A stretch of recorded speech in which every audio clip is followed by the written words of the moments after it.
આજ રોજ હડડલ ગામમાં આ જે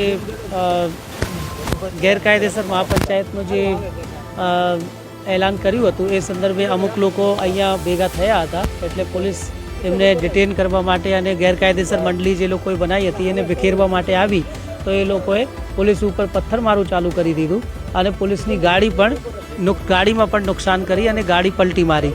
પછી પોલીસે એ લોકોને વોર્નિંગ આપી કે તમે અહીંયાથી નીકળો અને આવું નહીં કરવાનો. તો પછી પોલીસ ઉપર પથ્થરમારા કર્યા તો પોલીસે એમના ઉપર બલ જે જરૂરી બલ છે ગેસ ગન અને ગેસ ટીયર સેલ્સનો પ્રયોગ કરીને અને એ ટોળાને વિખેર્યા અને પછી હાલ પરિસ્થિતિ કાબૂમાં છે અને બધી શાંતિ છે. અત્યારે એક્ઝેક્ટ આંકડો નહીં, પણ અહીંયાથી જે લોકો મંડળીમાં હતા એ લોકોની અટકાયત કરી છે, એમાં 20 લોકો હશે. એ અત્યારે વેરીફાઈ કરવામાં આવશે, પછી આપણે કહેવામાં આવશે.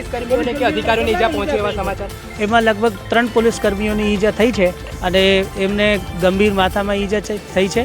તો એમાં ગુના દાખલ કરવામાં આવશે.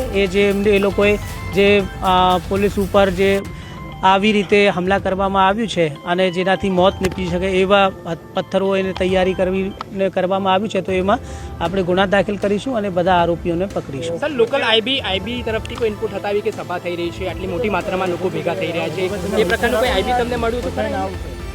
એ તો અત્યારે જ સભા થઈ છે, એટલે અમે ખબર હતી એટલે જ આપણે એમને વિખેરવા માટે આવ્યા.